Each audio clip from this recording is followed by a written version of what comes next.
Haya bwana, wale ambao mlikuwa mnaniuliza sijui kivumbasi dume, kivumbasi dume mkijui ni hiki hapa.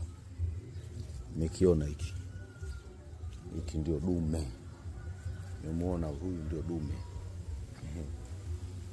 Mimi sikijui kivumbasi dume, sijui kipoje ambacho hiki hapa bwana ndio kiboko. Wengine wanaweza kutumia mizizi, wengine tunatumia majani. Majani yake mapana kama haya hapa ya. Hii bwana ni mujarabu sana kwa watu wenye pressure, watu wanaoumwa tumbo, watu wanaokuwa na gesi kwenye miili yao, wale watu ambao wamepoteza matumaini ya nguvu za kiume, yani manake mkojo wao umekuwa ni mzito.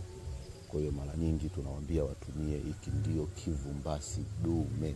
Kuna kile kidogo ambacho ni jike hapa sijakiona. Ila ukisikia dume ni hili. Majani yake umeona na kwa mapana hivi.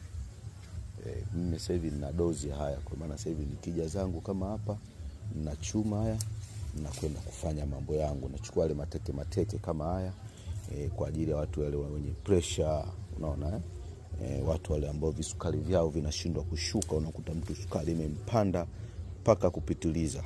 Kwa hiyo nakuja nachukua. Alafu sasa hiki dume uaga hakina harufu kali, yani harufu yake ni ile ya kawaida, ile ya kawaida tu. Na hata ukiweka kwenye chai mfano unapika yenyewe inakuwa iko smooth kabisa yani. Kwa jana mlisema bwana ulichemsha, hatukuona hapa. Hii sehemu yote hapa imejaa dawa. Kuna majani ya mstafeli. Yani hapa hizi ni sehemu ambazo mara nyingi tunapanda ya madawa hapa. Madawa hapa kote hapa yamejaa hapa, matupu hapa unajua.